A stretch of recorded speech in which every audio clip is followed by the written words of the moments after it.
Hi, I'm Sherwood, and this is Spurs Video Podcast. I am delighted to have with us the Dom amongst Dongs, the player king supreme, the cat that always gets the cream. Being so close to S19, he's actually quite a tennis fiend. From the early days on Sega, he's the alpha to the omega. And on that bombshell, Dom, welcome to the show.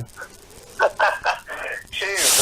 What can I say? You've outdone yourself with that introduction this time. A very Merry Christmas to everyone, and hello to you, good sir. Thanks, Dom. So it's been ages since my last YouShubes. Let's see. We've managed to been hammered 6-0, and then managed to then also lose 5-0 to Liverpool, and we sacked our manager again. So that must be what it is due though. Was it 18 months since we sacked our last manager? So it's roundabout due. So just get started. Let's just start with today's game. I wasn't happy with the lineup. I know Mello may disagree, but I think in modern football you need, if not a defensive midfielder like a Makalele, but you need one player that's going to try and win the ball back above all else. You know, that's got that physical strength in midfield. What do you think? I couldn't agree more. It's I know people are talking about the change in formation now that we have Sherwood, but Sandro, when fit, is a must start for me. I know. Today we tried something different, and at home you would still think against West Brom, we could pull it off. But I couldn't agree more. We were overrun. It was insipid stuff. And I just thought that. I thought because against Southampton, I thought we were not lucky, but I don't think Southampton's their defence was pretty poor anyway. They were missing Luke Shaw. They're missing a whole bunch of players. I know we're missing a bunch of players as well. But I just thought that we were very lucky to get the win. And to basically award the head coach positions to Sherwood on the basis of one job, of one game, I thought that was a bit hasty. I said, you know what, give it a few weeks. Let's see how he settles in, But then maybe he thought, I'm going to go Tim Sherwood. I thought, he'll try and win every single game, like go crazy and just play massive risks because he doesn't care, So I can see why they did it. I don't actually think I wouldn't go so far as to say we were lucky against Southampton. We played so much better. But as I've always said, football fans are fickle, and never more fickle sometimes than Spurs fans, in my humble opinion. And it amazed me the number of people that were absolutely raving about, one game where you say we were lucky. I don't think we weren't necessarily lucky, but it's not like we spanked them out of sight. No. And we had an Adebayor on full. And I couldn't agree more with the quickness of hiring Sherwood on a permanent basis. And not just for this season, but the next. It just seemed far, far too quick for me. And I think, as other people and myself have said as well, if Levy is going to take the balls out decision to sack AVB, you would surely think before the time they have the meeting where he says, "Look, we're letting you go. Here's your millions and millions of pounds compensation package." They would have someone lined up. It seemed like we were rudderless. They didn't have anyone lined up. Certain managers not available till the summer, and because Sherwood's there, and to be fair, comes out and says, "Yeah, I want the job," it's not a reason to instantly hand it to him.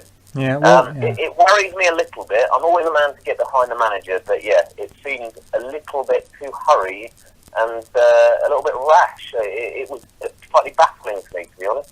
I just think, cause I was watching it last week, and then Glenn Hoddle he was talking to Jamie Redknapp about previewing the game. And what I liked about it was that how he basically tried to say, do you know what? When I was Spurs manager, we had an aging squad, and I'm like, it's very safe to say that I had some crappy players that didn't do very well for me, and that's why I got fired. And I'm thinking there's an old saying that success has many failures. Success has many architects. Failure has none. And because I thought Glenn Hoddle, it was like, oh, Glenn, he's a Spurs man, he loves the club, blah blah blah blah blah. I couldn't care if the guy in charge hates the club, as long as he does well. I don't care if he's got Spurs in his DNA or if Spurs in his blood. I want the best man for the job, And if I was Daniel, I don't think Daniel was scared of him. Well, no, this is the thing. Daniel Levy, if I was, Daniel Levy's probably scared of every single manager that comes to mind, because any manager that will come that we were supposed to say, like Frank de Boer or Gus Hiddink, first of all, they cost a fortune. You have to pay a massive amount in compensation to the other club, huge contracts, and this is the thing. I've been very pro Daniel Levy, and I will still remain pro Daniel Levy. But I think I've been jaundiced, and I think, we haven't done a Leeds. First of all, I think doing a Leeds of Portsmouth would have been very, very hard for us to do anyway. But secondly, I think you got to understand why he's doing it. Daniel Levy is an employee of ENIC. That is the first thing. He's first and foremost an employee of ENIC, and his job is to protect ENIC's investment, as best he can. And if that means not backing the manager, being very tight with the purse strings, then yeah. But this whole BS, I'm doing this for the club, FFP, and all that. It's about basically ENIC. ENIC want to put as little money because wherever people say, we spent 100 million, we've banked 120 million. So our net spend is a negative 10 million. Our net spend last season was a negative 10 million. Okay, I hear what you're saying. I think it's slightly harsh on Levy per se. I'm not, as many people think, I'm not an absolute staunch fly in the face of any bad decisions, staunch defender of him at every opportunity. However, you make the point that some people might think, or he comes across, loving the club. I think anyone that thinks the vast majority of chairmen at Premiership football teams are there literally because they, cut and bleed the colours of their particular club.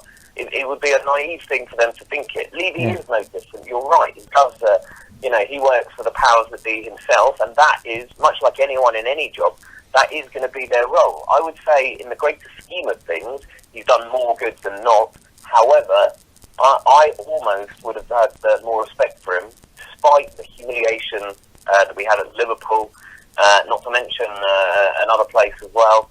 I would actually have tried to give him more time or to change something. It just seemed like, right, that's it. 5-0 was, the straw that broke the camel's back, and I can understand that. Yeah. But for me, the worst decision he made was sacking him without having a plan in place for someone to come in immediately. It seemed like we were just drifting, and then it was like, oh, damn. If Sherwood's now saying, right, I either want to be manager or, not assistant, nothing else, it almost seemed like a knee-jerk, right, let's give it to it.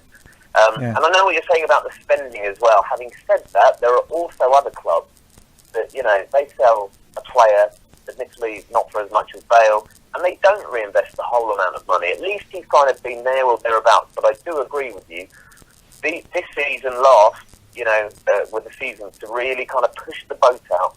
And if we wanted to change the last 2 seasons of finishing, in the top 4 or thereabouts, and really push on, I agree with you. He needed to put his hand in his pocket and really kind of go for it. Yeah, the thing is, I do commend AVB, because people say, it was Bale that did it last season. Well, do you know what? Bale was a great player, and we all know how good Bale was, under the Harry Redknapp era. Very good player, but he wasn't what I call our most important player at the time. I think what AVB did, in terms of, obviously, because he lost Luka Modric, he lost Van der Vaart. Van der Vaart wanted to go back to Germany. Lost Ledley King. We'd seen a much more emboldened Chelsea, because obviously they're now in the Champions League, and to do as well as he did, to get 72 points. All right, maybe a lot of that was down to Bale, but he was at the helm. I thought, wow, he's done it pretty well. And I think the problem with AVB was he did make some mistakes, which I think cost him. I think there was that insistence. I think with Adebayor, it's a strange one, because I like Adebayor. He's physically powerful, very quick, and he's got good technical ability, but he never seems to show it unless there's a transfer window coming up nearby. We don't see it. I just don't, I don't fathom it. I think today is probably a classic example. Again, I've tried to, get behind Adebayor, and I think the first season when he was on loan with us, he was great. After that, and there are other reasons aside from football, allegedly. But yeah, I think it's fairly kind of clear. You see the man playing, you see the abilities he has, and the most frustrating thing is when you see someone like that who doesn't either try hard enough or doesn't seem to have the requisite motivation to push in every single game. The game where Sherwood brought him back. Everyone raving about him against Southampton. He scores 2 goals. And, the guy did great. Having said that, today, and I'm not laying the blame at his door, but we didn't see the same player. It's almost like, the game against Southampton was similar to the transfer window thing. It's like new manager. Right, now I'll show what I can do. Today, is he going to be going back to the half-assed player? I don't know, and it's that inconsistency that makes me. I like him as a player. I worry. I agree with you. The attitude, the mental fortitude, and the effort, are not there anywhere near as much abundance as they should be. I mean, for me today, there was a couple of offside decisions.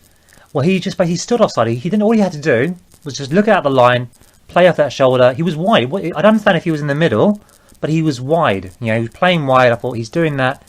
Just stay level with the line. Wait for the ball, then make your run. Because I know a lot of. Because I know Tim Sherwood tonight. I'm gonna go. I'll bet dollars to donuts that tonight he will harp on about the Stephen Reid not being sent off for 2 bookables. And quite rightly. So I thought that was a very bad foul. Probably deserving. Probably would have been harsh if you give him a red card, but definitely deserving a yellow. Pitch gave him a warning, and I saw some.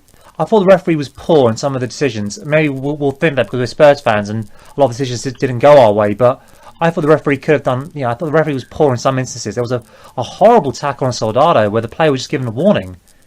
I think you're being kind on the referee saying he was poor. I thought he was dreadful today, and not just the Reid decision, which on its own was appalling. It's like that challenge, as you say, was at least a yellow card, at least, at the minimum. So let's not even bother about chatting about whether it was a straight red. Either way, the man should have been off the pitch. Yeah. And I don't know, we shall see about Sherwood's interview. I hope he's not just going to be blaming that kind of thing. The worrying thing is, people raved against the game against Southampton, saying, it's nice that he can change things, mix things up. Today, I didn't see this, changing or mixing things up when we were, as I said earlier, looking insipid.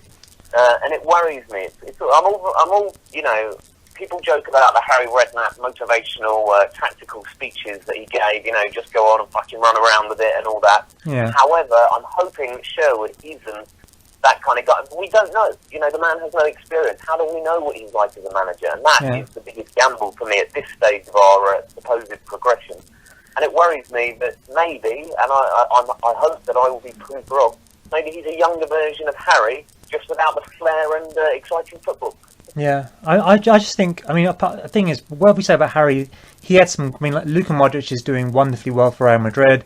Rafa van der Vaart maybe not doing as well for Hamburg, but he had such an amazing team. The quality of players, Luka Modric, Rafa van der Vaart, Bale, Lennon, fit Aaron Lennon, I agree, but lest we forget the 2 points from 8 games. I actually thought fair play when he kept reminding people of that. He did come in with those same players and got us right up there. I think Harry Redknapp gets so much less credit than he actually deserves. For me, when I compare it to the noughties in the 90s, even the late 80s that I can vaguely kind of remember as a kid.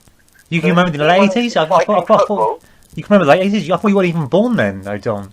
Shh, don't tell everyone.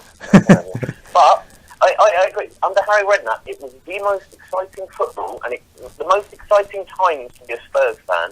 And yes, he had some great players, but let's give the manager credit as well. The most exciting times as a Spurs fan that I can remember in recent times by a mile. Yeah, Harry Redknapp. Yeah, I'll give him credit for that. And this thing, this is the thing that really annoyed me in January.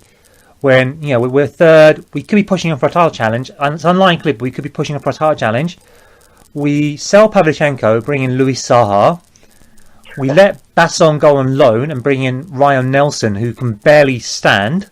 Good player, but has tons of injuries. We let Stephen Pienaar go. I don't know who the hell we get in. We let Nico Kranjčar go as well, didn't we? Or Vedran Čorluka, and it was just. There just seemed to be, now we should be strengthening. So this is why I do blame Levy a little bit. In terms of that, there's are you familiar with Michael Eisner, the former Disney executive? Yeah. When I say familiar, I'm aware of who the man is. Well, basically, I was reading this book about him, and one of the things and to be fair, the author that gives him a lot of credit, and although people could still call it a hatchet job, he does credit Eisner with success from time to time, is that Eisner just had a real difficulty in trusting and delegating, to the people he would hire. Yeah. And I think Levy's got that slight issue of delegating. You can see that, I can't judge him on the Hoddle thing because, Hoddle was doing well at Southampton. He brought him in. they weren't able to spend the amount of money that he obviously, because the Premiership, Spurs want, although the money was there, it's only recently in the recent years has the money really become when we are making those big name signings, and obviously we were still dealing with that massive loss from the Rebrov signing. We'd spent how much money on Rebrov, which we ended up selling for a free or something. So I don't want to criticise him too much, but I just feel that it's a very strange game because it's like, I think football is such a very simple game, and it is, but it can get very complicated. And I think running the club should be very simple. You have the manager, you let him do his job. If he says, "Look, I want to buy," I don't know, I can't think of any some I don't know. I'm trying to think of that not Sunderland player. Is it Rory Allen or something? The Irish player, Stephen Fletcher or something. Okay. Now Harry Redknapp said, "I want to buy Stephen Fletcher for 20 million." I'll be like, Daniel Levy will say, "No freaking way." Fletcher's a good player, but he's not worth 20 million. I'm not going to spend stupid amounts of money buying players that I don't think add value. But say the Moutinho thing, AVB wanted Moutinho. You can tell he badly wanted Moutinho because that's who his Porto team was built around. I agree. The Moutinho thing was one thing. I think a lot of the other things that you mentioned, are far enough in the past now where I do think we've come on from then and talk, even pundits on TV now, maybe up until this point of the season, the last few seasons have regarded us as the top four challenging side. We haven't had that in ages. Yeah. I actually think, some of the decisions were awful. That January transfer window and the Moutinho non-buying were massive things.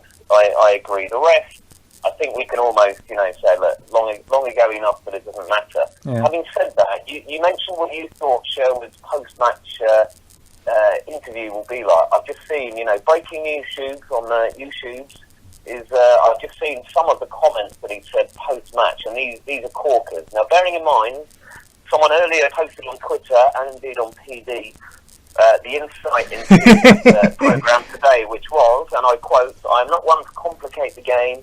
I like attacking players to attack, defenders to defend, and midfielders to do a bit of both." It's pretty insightful stuff right there.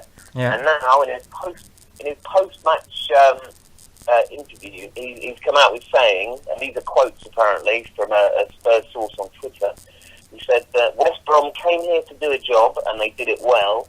And following on from that, the shame is that we scored a goal, a fantastic free kick from Christian, but before we drew breath, they equalised. I mean, I don't want to berate the man too much, but none of the above is filling me with much confidence.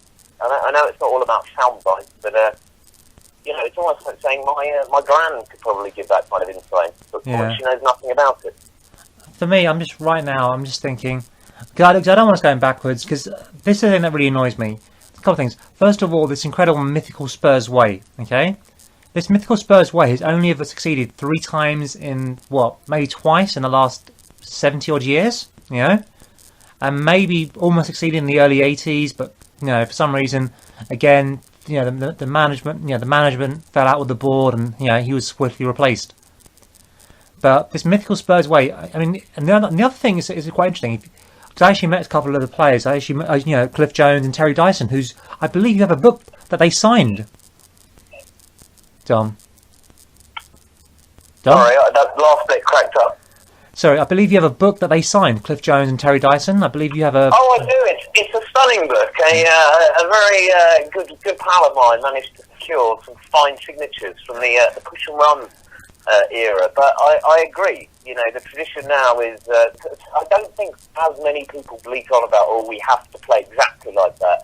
I think more what they're saying is we don't want to turn into the type of club that plays turgid, boring, dull football. And there's a slight difference between being exciting and being dull, but also, the difference between playing exciting and losing or getting a draw, or being dull and getting a win. But we at least want one of the above. Yeah, definitely. Not both. I mean, here's the thing. I mean, because the interesting thing about that Spurs era, because I actually met, because I asked them about John White and who they considered to be one of the best players that they'd ever seen, one of the best players at the club, and sadly he died. And they said it was a real tragic season that year because basically Danny Blanchflower had retired, John White then sadly passed away very tragically early, and then Dave Mackay broke his leg. So in the midst of when they should be really pushing on, trying to build on their success, they had lost their 3 best players, and they never really recovered. And then Liverpool basically, rose to prominence, and Liverpool and Man United really rose to prominence, and obviously them lot down the road managed to get the double in '71. But they said that was basically it. We were never able to recover from it. It was such a massive body blow to lose not only three amazing players of that team. Those three players are probably three of the greatest players to ever play for Tottenham. I mean, if you consider the annals, I mean, Luka Modric is a fine player, Van der Vaart's a fine player, Ledley King's a fine player, but those three individuals are considered to be the greatest amongst the greatest players ever to play for Tottenham. So again, I'm with you. Having said that, I think the difference is that we hoped to have changed from just, even back in the bad days, as I say, in the noughties, we had individually some great players. As a team, though, we had too many positions which were sorely lacking. The difference here is, we still have had some star players like the guys that you've mentioned. Having said that, where I've seen the progress is the improvement in virtually every single position. So you would hope when you do lose your players, there's less of an impact when you let one of the big ones go, because overall the rest of the players have improved, and also they have brought in players, maybe not as good as the one that's gone. Unfortunately, however, it does look that way to a certain extent with Bale being the one player that literally did win matches for us, and despite us bringing in some decent players, they'd still need time. It does look like it's been a bigger blow than even most people suspected, to be honest. I think that Bale was always going to go. I mean, I think his head was turned, blah blah blah, and we couldn't do anything to keep him. Sadly, he's no longer a player, so we have to move on and deal with it. But I look at, say, some of those players. I mean, like Eric Lamela. Now, I'm not saying that the guy should be eating like 1,000 calories, 10,000 calories a day, and be on the weights like no one's business, But he gets pushed off the ball way too easily, And you see like Christian Eriksen. I know they're still young, because I think Christian Eriksen, he's actually the same age as Ryan Fredericks, which is hard to imagine. But you forget how young some of these players are. I mean, like Lewis Holtby's only 22, 23. It's incredible how young these players are. Yeah, no, I agree. Having said that, with Lamela, I think, part of it is, and yes, he's hardly set the world alight since he's come to us, but it's also a different league. So, maybe he does need to get used to the physicality, whether that's, it needs him and Tom Carroll to go on a 1,000 calorie an hour diet or not. Who knows? But you can see the potential, and exactly like you say, we do have some players where you can genuinely see some talent, and a lot of them are pretty young. Having said that, I still want to see progress to the team year on year. I hope that the days of us writing off a season or saying, "Oh, we're building for the future," a transitional season. The rebuilding season. Yeah. I've had enough of this rebuilding, and it's great having young players, but of course we need to give them a little bit of time to settle in. But in this cut and thrust world we live in, including in the Premiership, they need to be doing it quicker than ever. So. I can tell you one thing, though. But I'm hoping that some of them at least will come good. Well, here's one thing that I think that will maybe benefit some of these younger players, is that I suspect that Tim Sherwood will have the same approach to the Europa League as not his immediate predecessor, but the predecessor before, and treat it with not the respect the competition deserves, And I think we're going to be seeing a lot more young players playing in that.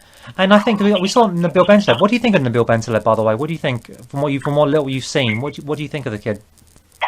Again, as I say, people seem to be so quick to either be it's hero to zero, zero to hero, back again, vice versa, and continue ad infinitum. I think the guy looked brilliant. And again, when he came on the other day, he did look great. I know nothing or next to nothing about the guy, to be honest, and he looked great. It's far too early.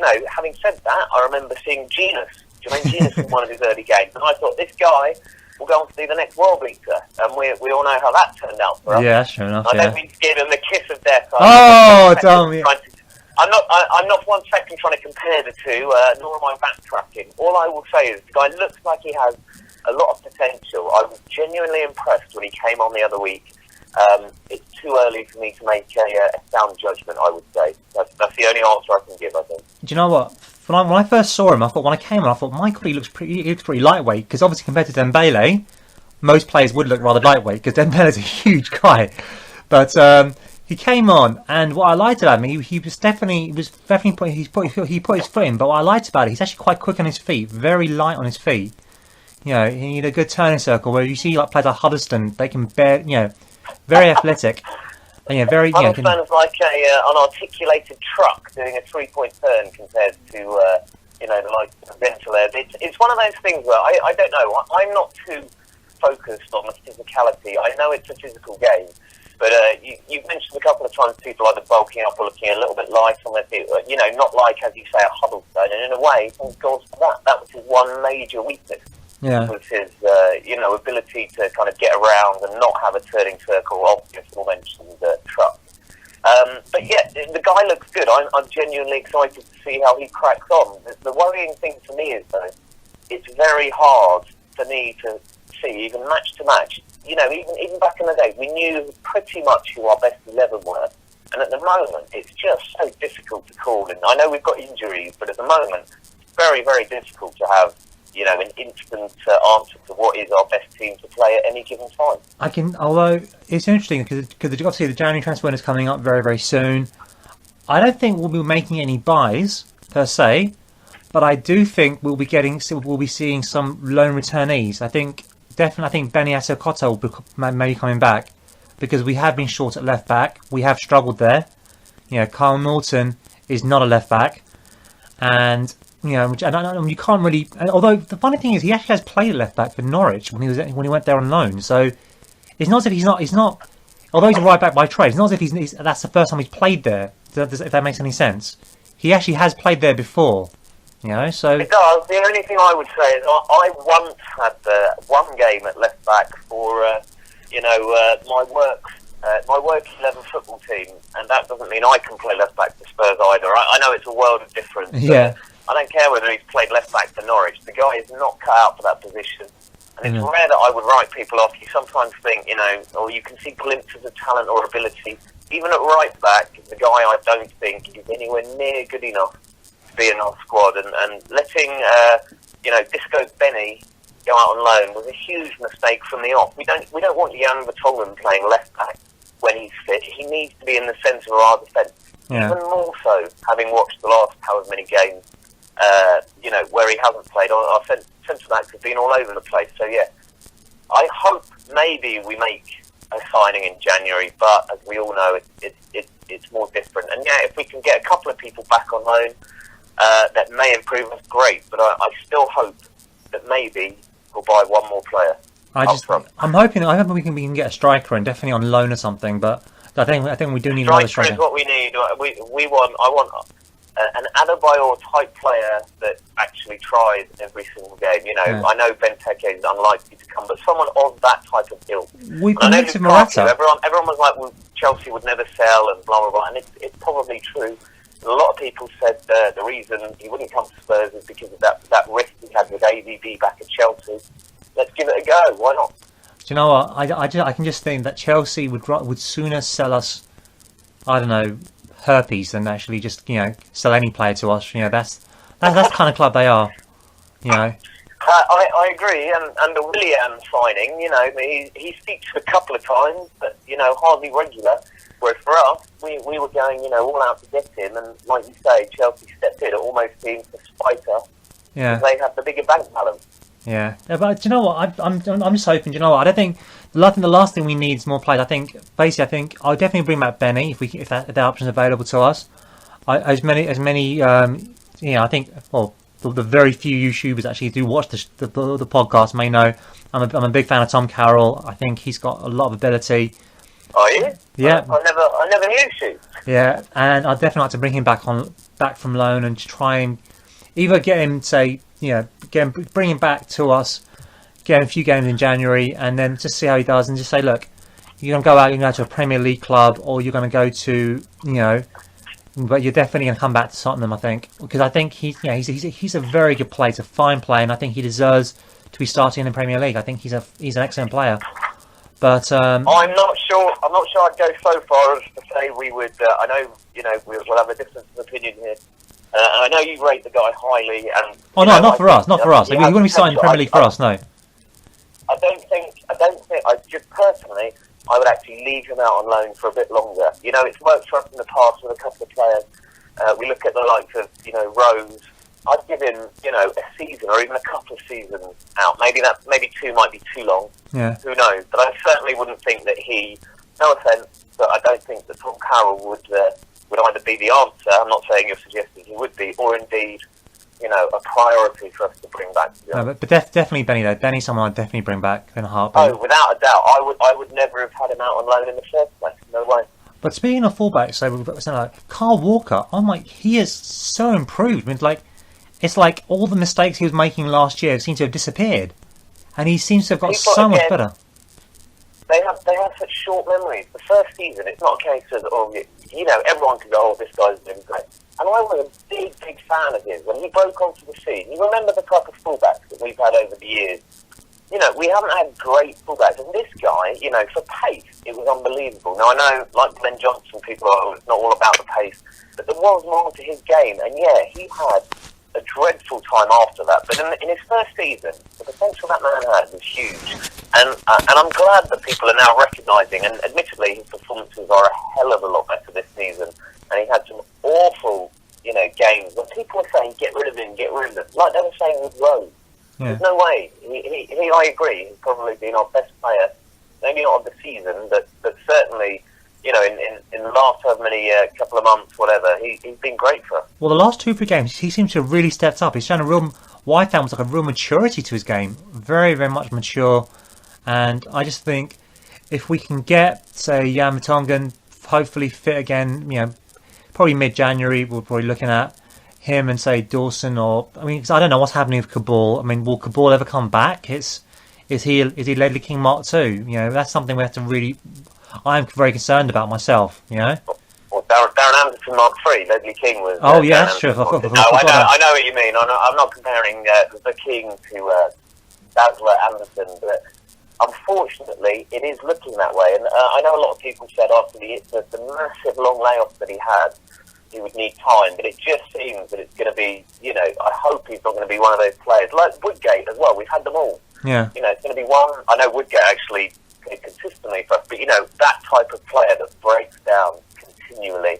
And worryingly, I think Cabal is an excellent centre-back. I think he's absolutely brilliant, and he would be great for us next to Jan Vertonghen. Yeah. But I think you're probably right. I think he is going to be one of these players now. It looks increasingly like that way. That will just break down, you know, he might have the odd game, and when he does play, I'm sure he'll be, you know, pretty good, but then the next week he's going to be out again. Yeah, and we need some consistency at the back. Definitely. I mean, because I'm glad Churchill, I mean, he had a very difficult game today. He was I mean, I don't know, terrible, because I don't want to say any player's terrible, but he just, the amount of mistakes. You can say it, go on. I don't want to say he's terrible, because I thought prior to this game, and I think prior to this game and last week's game, I don't think he was that bad. In all honesty, I mean, you can't... I agree. Well, loads of people have either been praising him or saying there's a mistake in him, and I agree. He always looked like he'd have a mistake in him. I think the guy could... He also has a lot of characteristics where you think, you know, maybe... People forget, again, he's another new player. We need to wait, but yeah, he was dreadful today, and I would go so far as to say terrible. I've seen some terrible things from him. But even, you know, one of my favourite signings that we've had in recent years, Lloris, you know, I'm not talking about today, but he's had howlers. Whereas I thought this guy is nailed on, you know, most solid, reliable guy. And he I'm not saying he's not, but even he's had a bit of a shocker in recent times. And it's like, you know, I think collectively we need all the players to be firing on all cylinders. Not you know, if one person has a bad game, that's fair enough. You can cover it. If 2 or 3 are having bad games at the same time, it's a whole different story. I think because I remember that Liverpool game when Sandro went off. And he genuinely, you could tell that Sandro just didn't look, and he wasn't, I mean, Sandro was almost invisible in that game, and Sandro's never invisible, you know? And he's been injured, he hasn't played the last couple of games. Hopefully he'll be back for Man United. I'm actually going to be going to Old Trafford for the game, so that I'm hoping. Yeah, I know, I'm going to, you know, because I've not been to really that many away games, so Old Trafford would be like, I've never been up that far up north ever. Well, I've never been to Manchester. Yeah. Well, our away form is a hell of a lot better than our home form, so you may be in for a treat. I've only ever once been to Old Trafford myself, and that was an England game, the old famous David Beckham running the show, and then the Wonders free kick. But it's an amazing place to go. So nice. That's not a bad festive game to go to, is it? Definitely, and hopefully, like I said, hopefully we'll show like a great, because obviously I don't get too far ahead. We're playing Stoke on Sunday. Hopefully we can end the year, and like I said, I definitely can I ask. When you say we don't know who our best 11 is, injuries aside, who is your best 11? Let's just go there. Who would you, if you have a best 11, whatever formation you're not going to pick, who is your best 11? Well, I think the goalkeeper, he speaks for himself. Yeah. There's only one, Hugo Lloris. At right back, I would have Walker, and this is assuming everyone is fit. Centre backs, Jan Vertonghen and Yunus Kabul. Yeah. Left back, Danny Rose. I would have Sandro, as he has to start when fit. That guy as our defensive enforcer. Yeah. He's probably my favourite player for Spurs, I would say. It helps that he's a madcap man. Yeah, did you see the beast does not cry? Have you seen that waxing thing? Have you seen that video? No, I've seen the Halloween one. The video is hilarious. Honestly, if you just Google the beast does not cry, Sandro, okay, it's hilarious what he does. I'm gonna be checking that out. I love a bit of Beast on YouTube. It's always amusing. So so the back five speaks for itself. Sandro in front of them. I also think Christian Eriksen is a great player, so I would have him, in the middle. And I know he has his detractors, and he also can be hit and miss. And loads of people criticise him, but I am a big fan of Dembele. So if all fit and on form, I'd have Eriksen and Dembele. I would then have Lamela and Townsend on either wing. Yeah.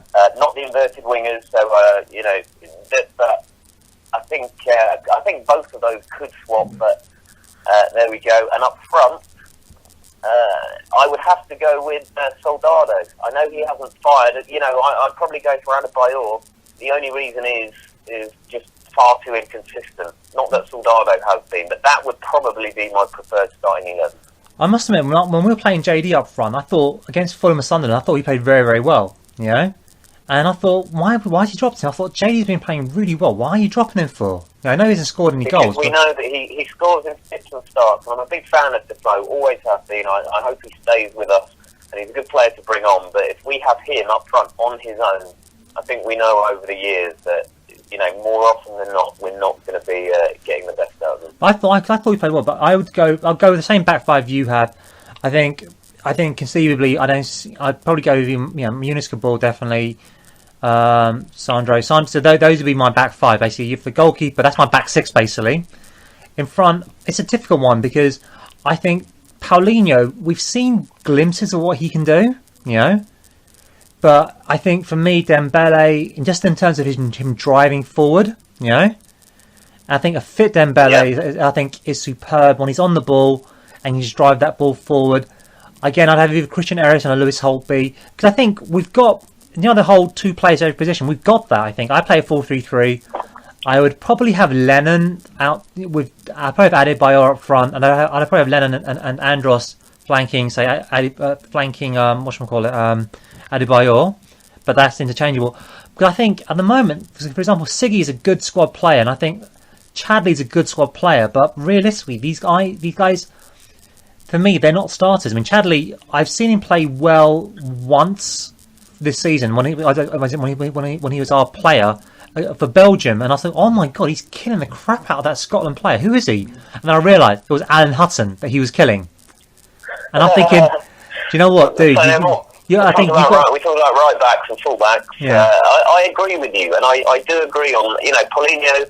I am a fan of his, but he just seems to be a bit headless at times and what have you. So I would have them, and I kind of feel bad. I would have had Adebayor as well. If Adebayor on form, he would be my one player up front, but it's just too inconsistent. So basically, I think you have exactly the same team, apart from I have Lamela in for Lennon, and you are you saying Defoe? You'd have Defoe up front? No. I would go for Adebayor. If I want the Adebayor, basically, I'd basically just tell him. By the way, Addy, the transfer window's opening tomorrow. By the way, I'll just tell him that.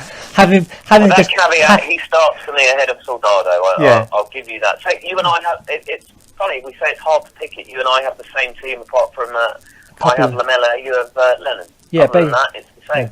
Good thing is, I can understand why he was playing it, and I think, to play the inverted wingers, I've said for ages that to play inverted wingers, you have to be. One of the things that I think we lack in terms of, say, Chadley, Siggy, Lamella, they haven't really shown for me anyway, is that when you see players like Robin or Bale, or apart from the fact they're world class, and Ribéry and Ronaldo, one of the things they have in spades, they've got this incredible burst of acceleration, and I don't think Siggy's got that. I haven't seen that from Chadley, and I don't think Lamella's really shown that yet. And I agree he hasn't, but I think he has the potential, and I couldn't agree more. Siggy and Chadley are squad players for me, definite not starters. Holtby's in between the two, I would say, but again, he is young, so we shall see. I would 100% have the rest of the team, as you say there. And I mean, I'll give credit because I like it. Because I actually did, I must admit, we'll finish it here. But I really did like AVB. I really wanted him to do well. Forget the club, because he always came across as a very decent individual. I agree.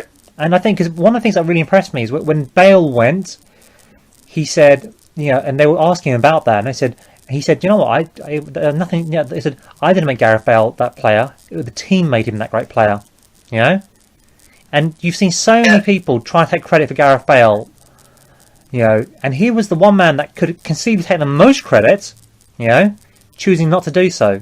And I thought, say good men in football, maybe they don't mix, but he just seemed like I really hope he gets a good job somewhere else and does really well, because he always came across as a really good guy. I mean, I thought he was a bit of a dick at Chelsea, the whole squatting thing, but when he came to us, I thought he seemed humbled. And actually, the game that made me believe in him was that 5-2 defeat to Arsenal, because even though we weren't being hammered, we were 10 men down, we're down to 10 men, he really went for it. And I thought, if he just had the courage of his convictions, that to show that, because Porto, people forget how attacking they really were. If he had that courage to be that attacking with us, things could have been very different. I agree. I was always a big fan of.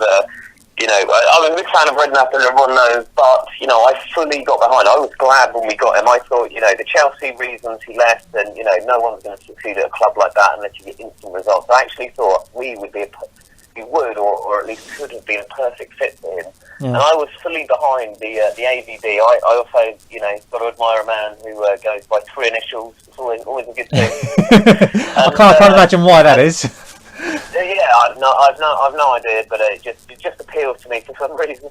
But I genuinely wish we'd given him a bit more time. Having said that, the way we played towards the end was so bad. I can understand why. The writing was on the wall. It was almost like there's nothing for us to get from this 5-0. Not even glimmers of hope. Yeah. I concur with you. I hope he goes on to great things, although not one of our rivals in the Premiership. Yeah, well, I wish him well. But on that note, I thank you, Dom, for being part of YouShubes. And as always, come on, you Spurs. Come on, you Spurs, indeed.